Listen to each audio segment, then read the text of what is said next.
আমি প্রচার পদ্ধতি পড়াই, যেটাকে একটি ল্যাটিন শব্দ থেকে তার নামকরণ করা হয়েছে, যেটা হচ্ছে হোমিলিয়া বা হোমিলি। কথাটার মানে হচ্ছে সার্মন, কথাটার মানে হচ্ছে প্রচার পদ্ধতি, যেটাকে বলা হচ্ছে হোমিলেটিক্স। সেই প্রচার পদ্ধতি যখন পড়ানো হয় তখন তিন ধরনের প্রচার পদ্ধতি আমি শিখিয়ে থাকি। তিন ধরনের প্রচার আছে, বেসিক্যালি আরো অনেক ধরনের প্রচার আছে, কিন্তু বেসিক্যালি তিন ধরনের প্রচার টেকনিক্যালি। একটা হচ্ছে টপিক্যাল বেসড বা টপিক বেসড, তাকে বলা হয় টপিক্যাল সার্মন। আরেকটা হচ্ছে টেক্সচুয়াল সার্মন, যেটা টেক্সট বেসড।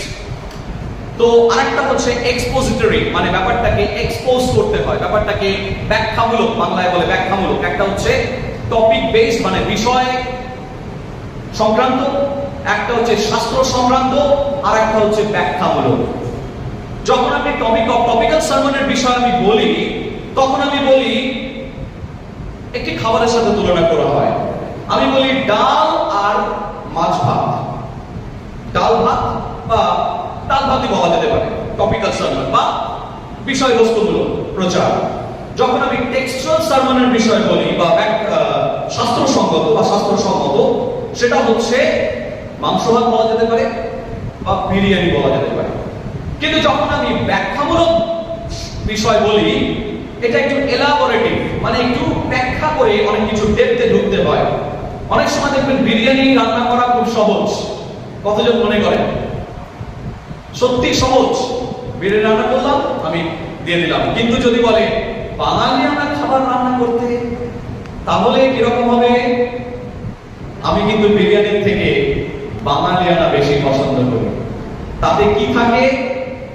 শুক্তো, তাই না? একেবারে শুক্তো দিয়ে শুরু। আমি তো 2-3 বার শুক্তো নিতে ভালোবাসি। শুক্তো, মুড়ি ঘন্ট, ধোকা, ডালনা, মাছের কালিয়া, পাতুরি, আম বা আমসত্ত্বের চাটনি, পাপড় ইত্যাদি ইত্যাদি। ব্যাখ্যামূলক প্রচার অনেকটা একটু জটিল, মানে সবকিছু ব্যাখ্যা করতে করতে করতে করতে ঢুকতে হয়, এবং সেটা ওই প্রত্যেকটা খাবার পদের মতো ব্যাপার। যে পদগুলোকে রান্না করাও কিন্তু অত সহজ নয়। শুক্তো সকলে রান্না করতে পারে না। শুক্তোর টেস্টটাও আসে যখন তার মধ্যে অনেকগুলি ইনগ্রেডিয়েন্টস, অনেকগুলি মশলা, বিভিন্ন ধরনের অন্যান্য জিনিস একসঙ্গে দিলে তবে তার টেস্ট আসে। ঠিক তেমনি ভাবে ব্যাখ্যামূলক প্রচারকেও আমি সেই সঙ্গে তুলনা করি। তো আজকে আমি আপনাদের সেই ব্যাখ্যামূলক প্রচারের মধ্যে আমি একটু নিয়ে যেতে চাই, মানে একটু বলা যেতে পারে যে ওই বাঙালিয়ানা খাবারের মতো। তাই আজকে যে জায়গাটা থেকে আমরা দেখব সেটা অতি পরিচিত জায়গা, কিন্তু তার থেকেও দেখব ঈশ্বর আমাদের সঙ্গে কিভাবে কথা বলছেন। অধিকাংশ সময় আমি পুরাতন নিয়ম থেকে প্রচার করে থাকি, তবে নতুন নিয়ম আমার একটি খুব প্রিয় জায়গা হচ্ছে যোহন লিখিত সুসমাচার, তার 3 অধ্যায়। এবং এই যোহন লিখিত সুসমাচারের 3 অধ্যায় যখন আমরা যাচ্ছি, তখন সেখানে আমরা একটু পড়ব। সেখানে কি লেখা রয়েছে? আমরা দেখতে পাচ্ছি যে ফরিসীদের মধ্যে একজন ব্যক্তি ছিলেন, তার নাম ছিল নিকোদিম। তিনি জিউদের একজন অধ্যক্ষ। তিনি রাত্রিকালে যিশুর নিকটে আসিলেন এবং তাহাকে কহিলেন, রাব্বি, আমরা জানি আপনি ঈশ্বরের নিকট হইতে আগত গুরু, কেননা আপনি যে সকল চিহ্ন কার্য সাধন করেছেন, ঈশ্বর সহবর্তী না থাকলে সেগুলো আপনি করতে পারতেন না। যিশু তখন উত্তর করে বললেন, সত্য সত্য আমি তোমাদেরকে বলছি, নতুন জন্ম না হইলে কেহ ঈশ্বরের রাজ্য দেখিতে পায় না। নিকোদিম তাহাকে কহিলেন, মনুষ্য বৃদ্ধ হইলে কেমন করিয়া তাহার জন্ম হইতে পারে? সে কি দ্বিতীয়বার মাতার গর্ভে প্রবেশ করিয়া জন্মিতে পারে? যিশু উত্তর করিলেন, সত্য সত্য আমি তোমাকে বলিতেছি, যদি কেহ জল এবং আত্মা হইতে না জন্মে, তবে সে ঈশ্বরের রাজ্যে প্রবেশ করিতে পারে না। মাংস যা হইতে যাহা জানে জাত তাহা মাংসই, আত্মা হইতে যাহা জাত তাহা আত্মাই। আমি যে তোমাকে বলিলাম, তোমাদের নতুন জন্ম হওয়া আবশ্যক, ইহাতে আশ্চর্য জ্ঞান করিও না।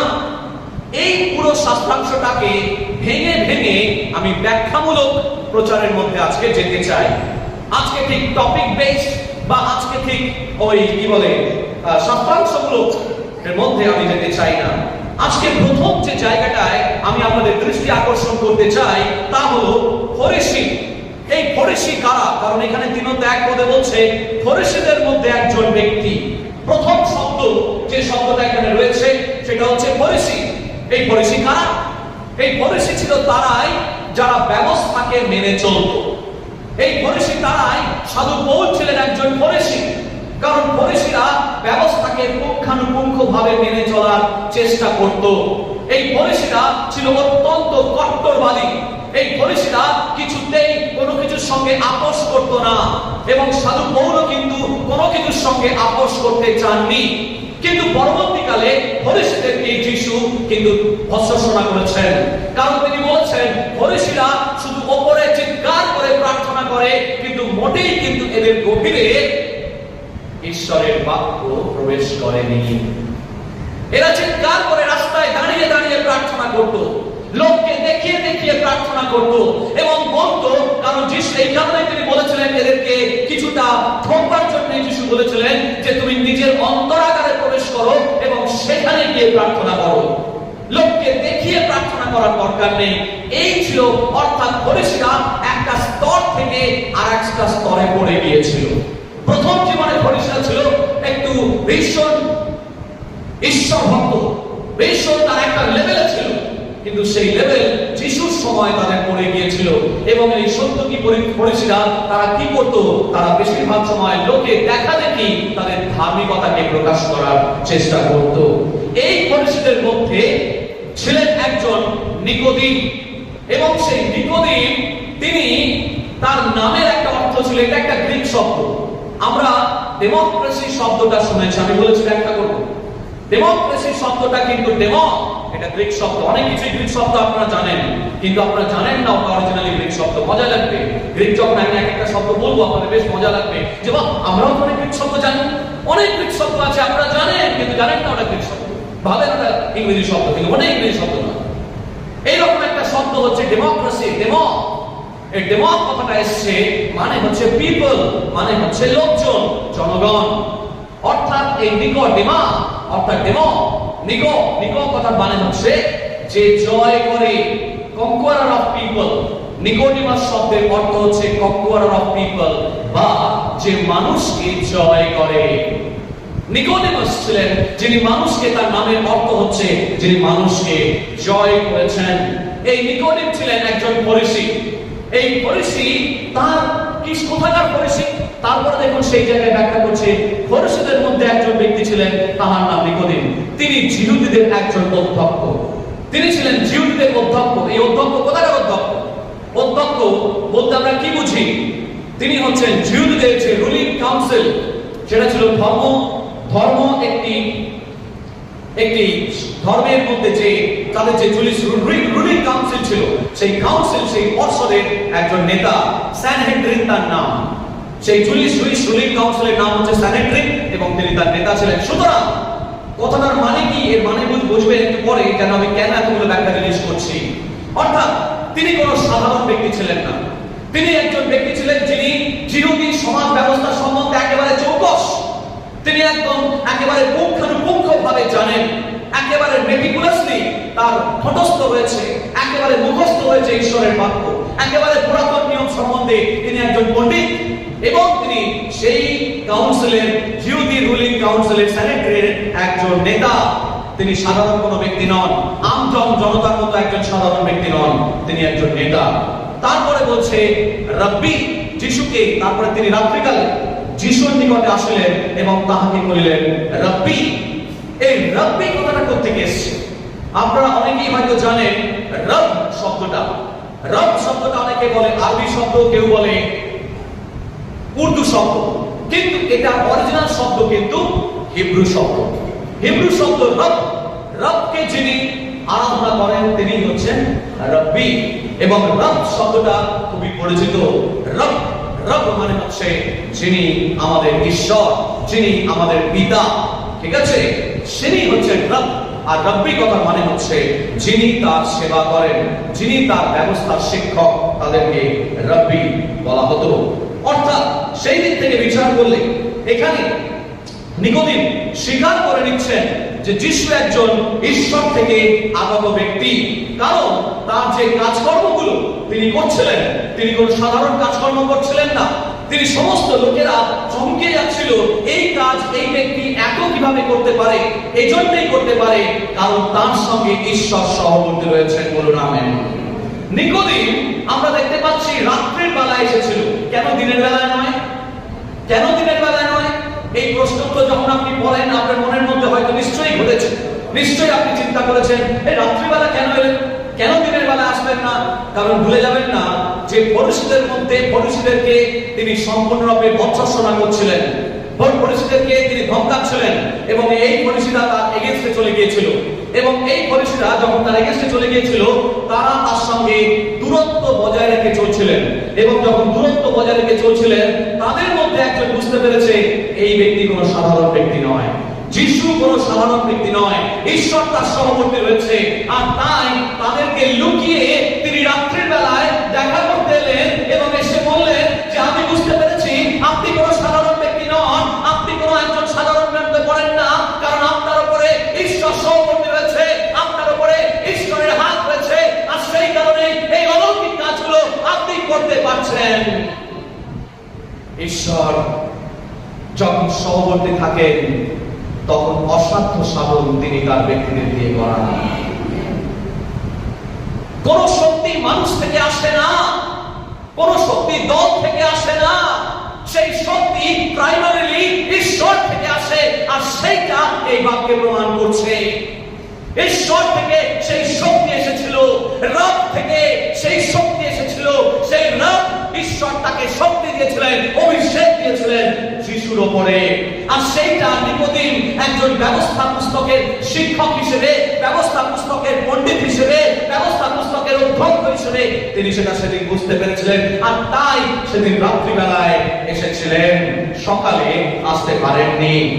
তারপর দেখুন প্রভু যিশু কি বলছেন। তিনি বলছেন, যিশু উত্তর করিয়া 3 পদে বলছে, দেখুন তাহাকে কহিলেন, সত্য সত্য আমি তোমাকে বলিতেছি, নূতন জন্ম না হইলে ঈশ্বরের রাজ্য দেখিতে পায় না। সত্য সত্য, এইখানেও দুবার সত্য কথাটা ব্যবহার করা হয়েছে। কেন জানেন?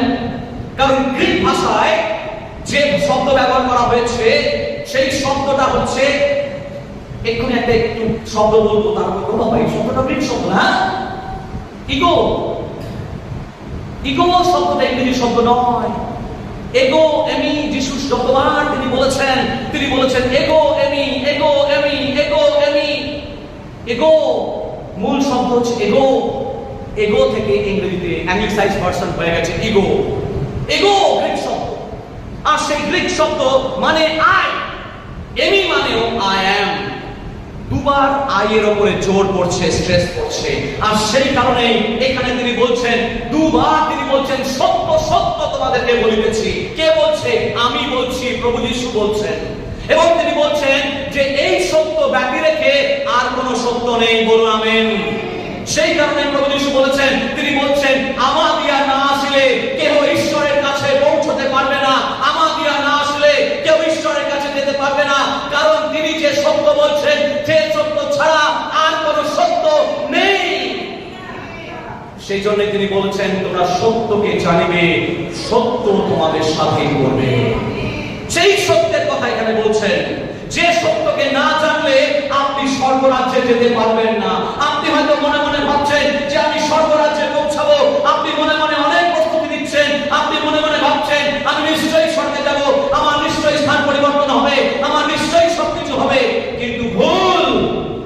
যদি সত্যকে ব্যতি রেখে আপনি যাবার চেষ্টা করেন, আপনি পারবেন না। যে তালার যে চাবি, আপনি ভাবছেন আমার কাছে একই রকমের অনেকগুলো চাবি আছে। আমি না প্রথমবার কত তালা আছে আর কত চাবি, ওরে বাবা রে, আমার মাথা খারাপ হয়েছে। কতগুলো চাবি, কতগুলো তালা। আমি ভাবছি এটা এখন একই রকম লাগছে, এ খুলে যাবে, কিন্তু খুলছে না। একবার এটা ট্রাই করছে, একবার ওটা ট্রাই করছে, কিছুতেই খোলে না। যে তালা যে চাবি, ঈশ্বরের বাক্য বলছে স্বর্গরাজ্যের চাবিগুলো আমার হাতে দেওয়া হয়েছে। ঈশ্বর যদি সেই চাবি না খুলে দেন আর ওই পার্টিকুলার পার্টিকুলার চাবি যদি আপনি না ঢোকান, তাহলে কিন্তু সে তালা আপনি খুলতে পারবেন না। যদি আপনি স্বর্গরাজ্যের তালা চাবি খুলতে চান, আপনাকে সেই সত্যকে গ্রহণ করতে হবে। বলুন আমেন। অতএব আজকে সেই সত্যকে তিনি জানাতে চাইছেন। কি সেই সত্য? তারপরে তিনি বলছে, দেখুন, তিনি বলছেন নূতন জন্ম না হইলে কেহ ঈশ্বরের রাজ্য দেখতে পায় না। নতুন জন্ম না হলে ঈশ্বরের রাজ্য দেখতে পায় না। কি সেই রাজ্য? এই কথাটা একটু পরে আমি আসছি। তার আগে নিকোদিমের যে কথা সেটা একটু বুঝে নিন। নিকোদিম অবাক ভাবে একটা কথা বললেন, অদ্ভুত লাগে, আমার ভীষণ হাসি পায়। নিকোদিমের এই কথা তার লেভেলে ঠিক আমি মেনে নিতে পারি না। সত্যি কথা বলছি, আমি যতবার আমি চিন্তা করেছি আমার হাসি পেয়েছে, যতবার করি আমার মনে মনে হাসি। কি লোক, এটা সাধারণ কথা, কিন্তু তার কাছে তার মাথায় অবজাস্ত হয়নি, ঢোকেনি তার মাথায়। সে বলছে, নিকোদিম তাহাকে 4 পদে বলছেন, মনুষ্য বৃদ্ধ হইলে কেমন করিয়া জন্ম হইতে পারে? সে কি দ্বিতীয়বার মাতা ধর্মে প্রবেশ করতে পারে? কি অদ্ভুত প্রশ্ন। নিকোদিমের কিন্তু বয়স যথেষ্ট হয়েছিল যখন তিনি এই কথা বলা হচ্ছে। নিকোদিমের বয়স অনেক অনেক। নিকোদিম এতদিন ধরে ব্যবস্থা পুস্তকের শিক্ষক, এতদিন ধরে ব্যবস্থা পুস্তকের অধ্যক্ষ, জুইশ স্যানেড্রিনের একজন রুলিং কাউন্সিলের মেম্বার, তিনি এই কথা বলছেন। ভাবতে অবাক লাগে। তিনি বলছেন যে আবার কি মানুষ কি আবার নতুন করে মাতৃজঠরে প্রবেশ করবে? বাস্তবে বলুন, সত্যিই কি সেটা সম্ভব? আমরা যেভাবে মাতৃজঠর থেকে বেরিয়ে এসেছি, আমরা এই বয়সে কি সেভাবে আবার প্রবেশ করতে পারি? কোনদিন কি সম্ভব? কোনদিন সম্ভব নয়। তাহলে এই কথা কি করে এই বয়সের লোক একটা বলতে পারে? অবাক কাণ্ড, কারণ তার নতুন জন্ম হয়নি বলি আমি। যদিও নিকোদিমাস তার নামের অর্থ হচ্ছে কনকোয়ারার অফ পিপল, কিন্তু সত্যই গভীরে সে প্রবেশ করেনি। ঈশ্বরের বাক্যের গভীরে সে প্রবেশ করেনি। সে একটা ট্র্যাডিশনকে ফলো করছিল, সে একটা ঐতিহ্যকে ফলো করছিল, আর সেই কারণে ঈশ্বরের বাক্যের গভীরে তার মগজাস্ত হয়নি, সে বুঝতে পারেনি, তার উপলব্ধি হয়নি। প্রিয় ভাই বোন, আর সেই কারণে প্রভু বলছেন যে সত্য সত্য আমাদেরকে বলিতেছি যে নতুন জন্ম না হইবে ঈশ্বরের রাজ্য দেখতে পারবে না। তারপরে 5 পদে দেখুন লেখা রয়েছে, যিশু উত্তর করিয়া কহিলেন, সত্য সত্য আমি তোমাকে বলিতেছি, যদি কেহ জল এবং আত্মা হইতে না জন্মে, তবে সে ঈশ্বরের রাজ্য দেখতে পারে না, প্রবেশ করিতে পারে না। তারপর 6 পদে, মাংস হইতে যাহা জাত তাহা মাংসই, আত্মা হইতে যাহা জাত তাহা আত্মাই। কথাটা বুঝবেন, মাংস থেকে যদি কোনো জিনিস বেরিয়ে আসে, মানসিক অভিলাষ থেকে যদি কোনো অ্যাকশন বেরিয়ে আসে, তার ফল মাংসই হয়। যদি আত্মার কাছ থেকে, আত্মার পরিচালনা থেকে, আত্মার আবেশ থেকে কোনো জিনিস বেরিয়ে আসে, তাহলে সেটা ঈশ্বরকে গৌরব দেয়, অগৌরব নয়। সেই কারণে প্রভু যিশু এখানে বলছেন, আত্মা থেকে যা জাত তাহা আত্মাই। সে আত্মিক কথাবার্তা বলবে, তার মধ্যে সেই আত্মিকতার আবেশে কথাবার্তা বলবে, এবং তার মধ্যে সেই আত্মিকতার ফল, 9টা ফলের কথা সে বেরিয়ে আসবে। প্রিয় ভাই বোন, আর সেই কারণেই প্রভু যিশু বলছেন, ঈশ্বরের রাজ্যে প্রবেশ করতে গেলে আত্মায় জন্ম নেওয়াটা আবশ্যক। বলুন আমেন। সেই আত্মায় যদি জন্ম আমরা না নিতে পারি, আত্মিক রাজ্যে আমরা বেশি দিন থাকতে পারবো না। আপনাকে আত্মায় ফল ধারণ করতে হবে। প্রিয় ভাই বোন, একটি গল্প বলি।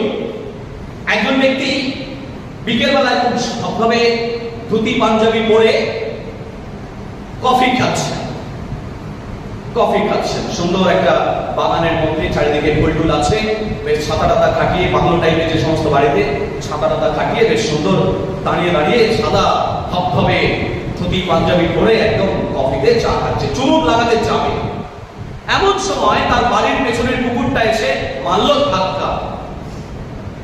আর যেই না ধাক্কা মারল, সঙ্গে সঙ্গে তার কফিটা চলকিয়ে তার সাদা ধুতির মধ্যে পড়ে গেল। এইবার সে রেগে গেছে, কেন এই কুকুরটাই আমার ধুতিটাকে নষ্ট করে দিল। কেউ একজন বলল, ফিলোসফি দার্শনিক ভাবনা চিন্তার মাধ্যমে সে বলছে, কে বলল ওই কুকুরটা ধাক্কা মেরেছে বলে আপনার কফিটা পড়ে গেল? আপনার প্লেটে কি ছিল? আপনার পেয়ালায় কি ছিল? আপনার কাপে কি ছিল? না কফি ছিল। কফি ছিল তো, চা তো ছিল না। বলে না, কফি ছিল। তাহলে যেটা আপনার কাপে ছিল সেটাই আপনার ধুতিতে পড়েছে। কে ধাক্কা মারলো সেটা সেকেন্ডারি। ভালো করে বুঝবেন আমি কোন জায়গাটায় বলার চেষ্টা করছি। আপনার প্লেটে যা ছিল সেটাই পড়েছে। আপনার কাপে যদি চা থাকতো তাহলে কি পড়তো? চা পড়তো। যদি আপনার প্লেটে বা আপনার কাপে যদি দুধ থাকতো তাহলে কি পড়তো? দুধ পড়তো। যদি আপনার প্লেটে জল থাকতো তাহলে কি পড়তো? জল পড়তো। যেটা আপনার কাপে রয়েছে সেটাই কিন্তু পড়বে। প্রশ্ন করুন, আমার মনের ভেতরে কি আছে? চা আছে, কফি আছে, না দুধ আছে, না জল আছে? ধাক্কা যে কেউ মারতেই পারে, মারলে যেটা আপনার কাপে আছে সেটাই কিন্তু উছলে পড়বে। প্রিয় ভাই বোন, বলুন আমেন। তাই আপনাকে নিজেকে এবং আমাকে প্রশ্ন করতে হবে, আপনার আমার কাপের মধ্যে কি আছে? ধাক্কা না মারলে কিন্তু সেটা উঠলে পড়তো না। ধাক্কা না মারলে কিন্তু সেটা বেরিয়ে আসতো না। আমার ভিতরের মধ্যে কি আছে সেটা ঈশ্বর জানেন, এবং বাস্তবায়িত ভাবে তিনি কিছু কিছু জায়গায় অনেক সময় ধাক্কা মারেন। ধাক্কা মেরে আপনার ভিতরে কি আছে সেটাকে বার করেন। বলুন আমেন। আপনার ভিতরে যেটা আছে সেইটাই বেরোবে। আমার ভিতরের মধ্যে কি আছে সেটাই বেরোবে। কিন্তু ঈশ্বর এনশিওরস যেন আমরা কিছু ক্ষেত্রে ঈশ্বর আমাদেরকে ধাক্কা দেয়, আর ধাক্কা দিলেই আমাদের ভিতরে যেটা আছে সেটাই বেরিয়ে আসে। গোপাল ভাঁড়ের একটা মজার একই ধরনের বিষয়, গোপাল ভাঁড়ের বিষয় একটা বলা আছে। গোপালকে একটা রাজসভায়, কৃষ্ণচন্দ্রের রাজসভায় একজন ব্যক্তি ছিলেন, সব ভাষায় কথা বলতে পারতেন। ইংরেজি, বাংলা, ওড়িয়া, পাঞ্জাবি, মারাঠি, সব ভাষায় কথা বলতে পারতেন। এবার বলছে, কৃষ্ণচন্দ্র তুমি যদি এত বুদ্ধিমান হয়ে থাকো, বার করো তো এর অরিজিনাল ভাষা কি। বলে রাজামশাই বার করো। একদিন রাজসভায় আসছে, আর ইচ্ছে করে গিয়ে তাকে ধাক্কা মেরেছে। যে ধাক্কা মেরেছে ও চাক করে বলে উঠেছে, সরসন্ত আছে? এই অন্ধ আছো নাকি? উড়িয়া ভাষা। সরসন্ধি আছে? বলে ব্যক্তি উড়িয়া। কি করে জানলে? এই যখন ধাক্কা মারা হয় তার অরিজিনাল ভেতরের ভাষাটা বেরিয়ে চলে আসে। প্রিয় ভাই বোন, আজকে ঈশ্বর বলছেন, আমার ভেতরে কি আছে? আমার ভেতরে কি আছে? ঈশ্বর প্রশ্ন করছেন, যদি আমার ভেতরে আত্মিক ফল থাকে, ধাক্কা মারলেও আত্মিক ফলই বেরোবে।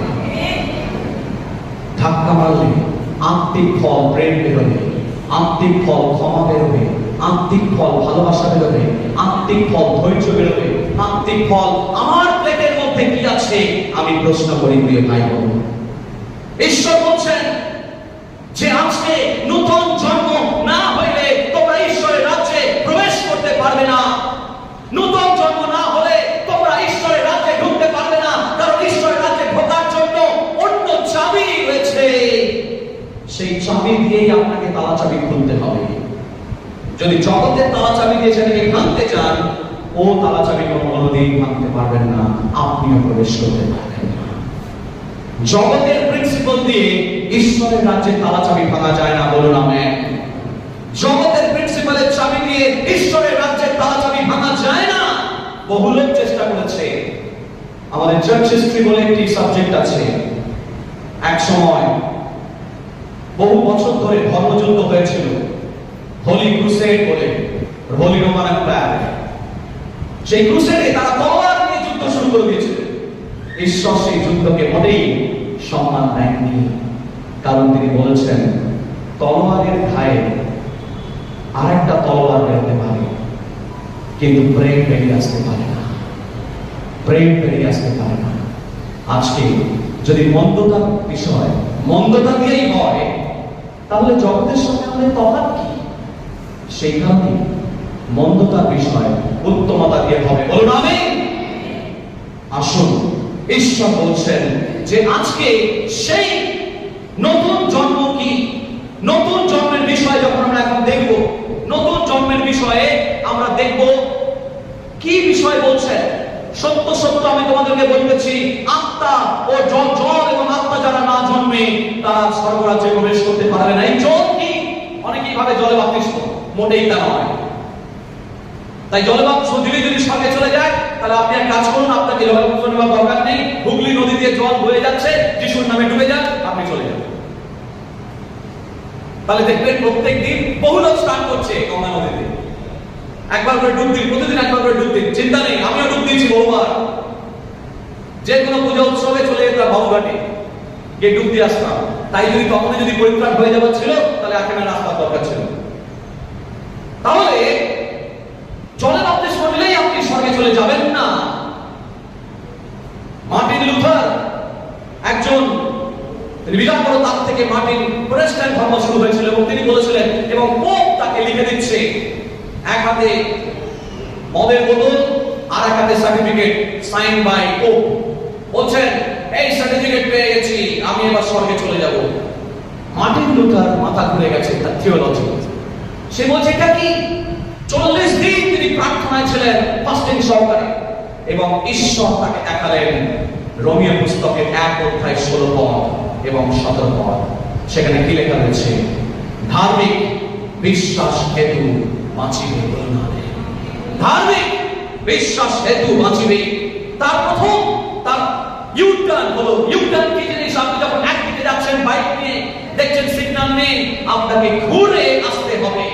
আপনার জীবনের ইউটার্ন যখন হচ্ছে, তখনই আপনার জীবনের নতুন পরিত্রাণ আসছে, তখনই আপনি আপনার নতুন পরিত্রাণ আসছে এবং বাক্য থেকে, বাক্যের জলে আপনি নিজেকে ডোবাচ্ছেন। প্রিয় ভাই বোন, 5 অধ্যায় ইফিসীয় পুস্তক 5 অধ্যায় 26 পদ দেখবেন, সেখানে লেখা রয়েছে বাক্যের জলস্নান দ্বারা। যদি আপনি বাক্যের জলস্নানের মধ্যে ঢোকেন, বাক্য আপনাকে ধুয়ে দেয়, তখনই আপনি ঈশ্বরের রাজ্যে প্রবেশ করতে পারেন। প্রিয় ভাই বোন, শেষ করব, তার আগে আমি বলতে চাই সমরীয় নারীর ঘটনা। সমরীয় নারী তিনি কি কাজ কি করছিলেন আমরা জানি। সমরীয় নারীর ব্যাপারে প্রভু যীশু অনেক কিছু বলেছেন।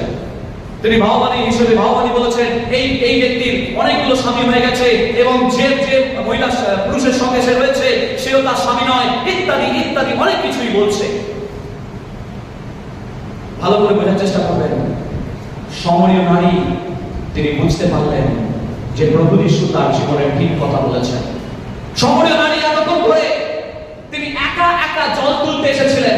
গ্রামের দিকে দেখবেন কখনো কেউ একা একা জল তুলতে যায় না, আর জল তুলতে যায় নয় সকালবেলা আর নয় সন্ধ্যাবেলা, মধ্যখানে দুপুরবেলা কেউ জল তুলতে যায় না। কিন্তু আমরা দেখতে পাচ্ছি যে এখানে সমরীয় নারী তিনি জল তুলতে আসছেন বেলা 12টার সময়, তখন কেউ নেই, আর সমরীয় নারী যিশুর সঙ্গে সাক্ষাৎ করছেন। যিশু তার কাছ থেকে জল পিপাসা পেয়ে জল পান করার চেষ্টা করছেন এবং সেইখানে তার সাক্ষাৎ হচ্ছে এবং কথা বলছে, মাত্র 10 মিনিটের কথা, এবং সেই 10 মিনিটের মধ্যে তার জীবন পাল্টে গেল। 10 মিনিটের মধ্যে যে কলসি নিয়ে তিনি জল আনতে এসেছিলেন, 28 পদে দেখবেন লেখা রয়েছে তিনি কলসি ফেলে দিয়ে সেখান থেকে চলে গেলেন। যে মহিলা মানুষের থেকে দূরে পালানোর চেষ্টা করছে, সেই মহিলা মানুষের কাছে গিয়ে বলছে, দেখো দেখো যিশুর কাছে এসো, এই যিশু আমার জীবনের বিষয়ে সমস্ত কিছু বলে দিয়েছে।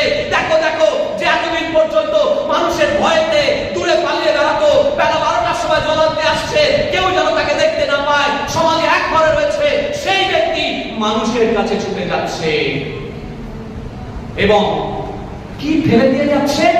তার জলে কলসিটাকে।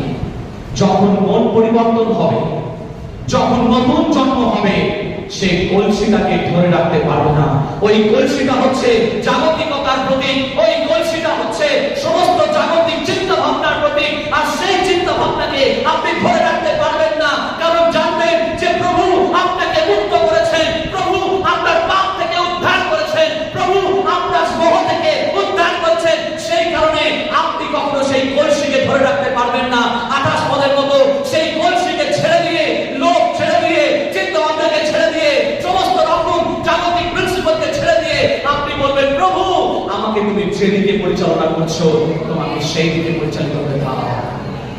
আজকে কতজন মনে করছে, প্রভু আমাকে তুমি মুক্ত করো, যেন আমি জগতের কলসিটাকে, জগতের কলসি শূন্য, সেই শূন্য কলসিকে আবার ভরবে, আবার শূন্য হবে, আবার ভরবে, আবার শূন্য হবে, আবার ভরবে, আবার শূন্য হবে। কিন্তু যে জল যিশু আপনাকে দেবেন, যিশু বলছেন সেই জীবন্ত জলের অনুই হবে, যে জীবন্ত জলের অনুই, যে আনন্দের নদীর ধারা আপনার জীবনে অবিরত বইতে থাকবে, বইতে থাকবে, বইতে থাকবে, আনন্দ নদীর ধারা তিনি আপনার জীবনে দেবেন। সেই কারণেই আপনি যদি মন পরিবর্তন হয়ে থাকে, যদি এখনো পর্যন্ত আপনি সেই কলসিকে ধরে রয়েছেন, এখনো পর্যন্ত সেই শূন্য কলসিকে আপনি ধরে রেখেছেন, সেই সমস্ত মিথ্যা ঝুটা অহংকারের উদ্বৃত্তে কলসিকে আপনি ধরে রেখেছেন, প্রভু বলছেন সেই কলসিকে তুমি ছেড়ে দাও, সেই কলসিকে তুমি let it go, let it go, let it go, because God has a plan for your life. আজকে কতজন আপনি কলসিকে ছেড়ে দিয়ে যিশুর আহ্বানকে ধরতে চান? যদি আপনি কলসিকে ছেড়ে দিয়ে যিশুর আহ্বানকে ধরতে চান, ঈশ্বরের বাক্য বলছে আমার ধারাজ্য ধার্মিকতার বিষয়ে যতজন সচেষ্ট থাকবে তাদেরকে আমি অভাবের মধ্যে রাখবো না, তাদেরকে আমি কষ্টের মধ্যে রাখবো না, তাদেরকে আমি আশীর্বাদ করতে চাই, তাদেরকে আমি আশীর্বাদ করতে চাই। আজকে আসুন আপনার শূন্য কলসিকে ফেলে দিয়ে, আপনার ঝুটা অহংকারের শূন্য কলসিকে ফেলে দিয়ে আপনি যিশুর আহ্বানকে চেপে ধরুন। যিশু আপনাকে মানুষের কাছে নিয়ে যাবে, যিশু আপনাকে মানুষের তার রাজ্যের কাছে ব্যবহার করবেন। সমরীয় নারী যাকে ত্যাগ করেছিল, ঈশ্বর তাকে যখন ধরেছিলেন তখন থেকে ঈশ্বর তার জীবনকে ব্যবহার করেছিলেন। আজকে আপনাকেও এবং আমাকেও তিনি ব্যবহার করতে পারেন, কিন্তু তার একটাই শর্ত, আপনাকে শূন্য কলসিকে ফেলে দিতে হবে। যদি আজকে শূন্য কলসি ফেলতে পারে, এই মুহূর্তে ঈশ্বর আপনাকে আশীর্বাদ করতে চলেছেন, ঈশ্বর আপনাকে আশীর্বাদ করতে চলেছেন।